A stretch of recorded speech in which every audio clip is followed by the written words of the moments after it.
Hello everyone, कैसे हैं आप सब। आई होप आप सब बहुत अच्छे होंगे। मैं भी बहुत अच्छी हूँ और मैं अब अपनी ड्यूटी पे लग गई हूँ, यानी कि अब मैं अपना घर का काम निपटा रही हूँ। तबीयत ख़राब थी, थोड़े दिन काम वाम नहीं हो रहा था, पर अब कोई दिक्कत नहीं। तो चलो आज मैं बहुत ही सिंपल सा खाना बनाई हूँ। तो मैंने क्या बनाया, कैसे बनाया, आप लोगों के साथ ज़रूर शेयर कर रही हूँ। तो बिल्कुल देखना और सब्सक्राइब करे बिना बिल्कुल नहीं जाना। फेसबुक से देख रहे हो तो फॉलो करे बिना बिल्कुल नहीं जाना। तो यहाँ मैंने लिया है 1 कटोरी मूंग की दाल, क्योंकि मैं बना रही हूँ मूंग दाल। मूंग की दाल बनाने के लिए ना हमें ना इसमें चना दाल, थोड़ी सी तुअर दाल, थोड़ी सी मोट दाल, एक एक मुट्ठी डाल देने से बहुत अच्छा स्वाद आ जाता है। फिर इसे मैं अच्छे से 3 वॉश कर रही हूँ दाल को, क्योंकि सारी जो गंदगी होती है ना दालों में वो निकलती नहीं है जल्दी से, इसलिए 3 से 4 पानी तो हमें धोना ही चाहिए। तो यहाँ मेरी अपनी सारी दाल धुल गई। उसके बाद मैं इसे नाप के चढ़ा रही हूँ कुकर में। कुछ इस तरीके से आप लोग सोच रहे होंगे कि ऊपर ये कटोरी में पानी ढक के क्यों है, क्योंकि ये ना अगर हम नहीं ढक के रखेंगे ना तो हमारी दाल पूरी गिर जाएगी। चलिए दाल तो हमारी पक रही है, जब तक अब हम बनाते हैं प्याज पत्ती की सब्ज़ी। देख सकते हैं कितनी हरी हरी दिख रही है। ठंड आ गई तो ठंड में तो इतनी हरी हरी सब्जियां तो आती ही है। तो ठंड में हर सब्जियां खानी चाहिए, बहुत हेल्दी भी होता है और हमें ठंड में ही मिलती है अच्छी सब्जियां खाने को, तो फिर क्यों नहीं खाएं। तो मैं यहाँ अपनी प्याज पत्ती सारी सुधार रही थी, नीचे से उसके पूरे वो निकाल के। प्याज मैं अलग रख रही हूँ क्योंकि मेरी सासू जी प्याज नहीं खाती, इसलिए मैं सिर्फ पत्ती पत्ती ले रही हूँ। फिर यहाँ मैं नीम पत्ती नहीं था तो मेरे घर पे भी पेड़ ना उग नहीं रहा है, तो मैं अपनी पास में जो दादी जी रहती उनके घर गई थी नीम पत्ती लेने के लिए। वहाँ से आई, दाल पक चुकी थी। दाल मैंने निकाली, इस तरीके से आप लोग देख सकते हैं कैसे पकी है। सॉरी लाइट गोल है, लाइट का बहुत इशू चल रहा है। चलो लाइट आती जाती रहेगी, अपना काम तो रुकेगा नहीं। तो यहाँ मैंने चावल रख दिए हैं, नमक डाल के चढ़ा दिया है। चावल मेरे पक रहे हैं, जब तक अब दाल बनाते हैं। तो दाल को हमें घोटना नहीं है, दाल को हमें बस चम्मच से मिक्स करना है, क्योंकि मूंग दाल है तो दाने मुंह में आएंगे तभी अच्छी लगेंगे।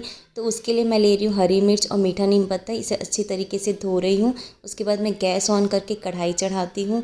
कढ़ाई हमारी गर्म हो जाती है, उसके बाद मैं 3 से 4 चम्मच घी डालती हूँ। घी अच्छा रहेगा तभी स्वाद आएगा। तो यहाँ पे बघार पे मैं राई, जीरा, हींग, हल्दी और हमारा जो मीठा नीम पत्ता और मिर्ची था वो सब मैंने डाल दिया था। उसके बाद मैंने दाल डाला है, दाल डाल के मिक्स कर लिया हल्दी मिर्ची डाल के। फिर यहाँ पे पानी डाल दी। पानी उतना ही डालें जितना आपको चाहिए। मूंग दाल है तो थोड़ी गाढ़ी ही अच्छी लगती, एकदम पतली अच्छी नहीं लगती। नमक डाल दो स्वाद अनुसार।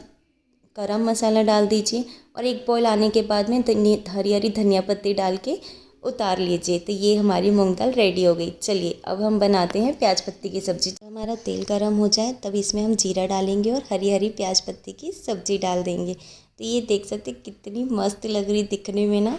तो चलिए ये हमारी सब्ज़ी डल गई, अब इसे अच्छी तरह से हमें मिक्स करना है। मेरी सब्ज़ी का पानी छोड़ा है तब तक मैं यहाँ पे टमाटर सुधार लेती हूँ। तो इतनी प्याज पत्ती में मैं 2 टमाटर डाल रही हूँ। आपको जितनी डालना हो आप डाल सकते हैं, ज़्यादा टमाटर भी अच्छी नहीं लगती।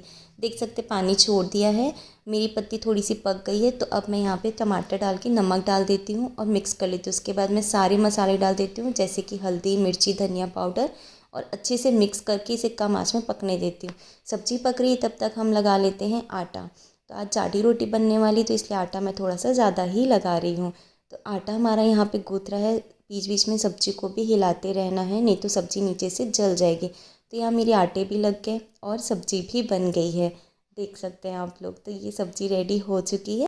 अब बनाते हैं सैलेड। ठंडी आ चुकी है और बहुत अच्छी अच्छी सब्जियां आ रही है। तो यहाँ मेरे पास थी मूली, टमाटर और प्याज तो नहीं था, पर प्याज पत्ती की जो प्याज थी ना वो थी। तो फिर फटाफट से मैंने सारी सब्जियों की महीन कट कर लिए। मूली को मैंने अच्छी चॉप से, मतलब ज़्यादा बारीक भी नहीं किया पर खाने लायक कर लिया। और यहाँ पे टमाटर मैंने अपने चॉप चॉप कर लिए। फिर प्याज पत्ती की जो प्याज रहती ना, बहुत अच्छी लगती खाने में ये। इसे वेस्ट नहीं करना चाहिए, फेंकना नहीं चाहिए। सब्जियों में नहीं डाल रहे हैं तो प्याज तो ऐसे भी खा ही सकते हैं। तो यहाँ पे मैं सारे प्याज ले लेती हूँ, मिक्स कर लेती हूँ इन सबको। फिर मैं डालती हूँ सिंधा नमक, काला नमक, जीरा और काली मिर्च डाल के मिक्स कर लेती हूँ। सैलेड रेडी हो गया। अब बनाते हैं चाटी रोटी। तो यहाँ मैंने लगभग 2 रोटी का आटा लिया है और रोटी बना के अच्छे से इसमें घी और आटा मिक्स करके बहुत अच्छे से मिक्स कर लिया। और उसके बाद में वापस राउंड शेप दिया और फिर से मैं इसको गोल शेप में बेल देती हूँ। मेरी थोड़ी मोटी मोटी बना रही हूँ क्योंकि जाडी रोटी है, पतली नहीं अच्छी लगती। फिर तवे पे डाल के इसे दोनों तरफ से सेक लेंगे। उसके बाद फिर हम यहाँ पे घी डाल के अच्छी से इसको, जैसे हम पूड़ी सेकते हैं ना वैसे हम इसे सेकना है। इसे हम कहते हैं पूड़ी सेकने का। तो ये अच्छी तरीके से सीख जाता है, देख सकते हैं आप लोग। उसके बाद फिर वापस इसको आपको गैस में सेकना है, तभी ये अच्छे से सीखेगा, आजू बाजू का नहीं सीखता है तो इस तरीके से हमारी जाडी रोटी भी बन गई, देख सकते हैं। अब लगाते हैं थाली। तो जाडी रोटी है तो घी तो खूब सारा जाएगा ही।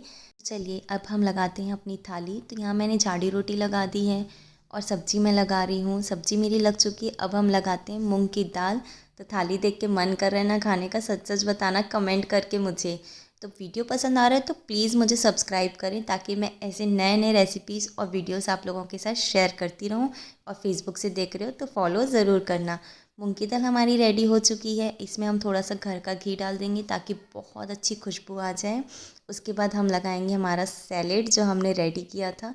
तो सैलेड में था मूली, टमाटर और हरी प्याज, और यहाँ पे फिर अब लगाते हैं चटनी और आम का अचार। तो इस तरीके से थाली लग जाए ना, उसके बाद तो फिर पूछो ही मत यार, पेट तो देख के ही भर जाता है। तो खा के कैसा लगेगा सोचो। Thank you for watching, bye.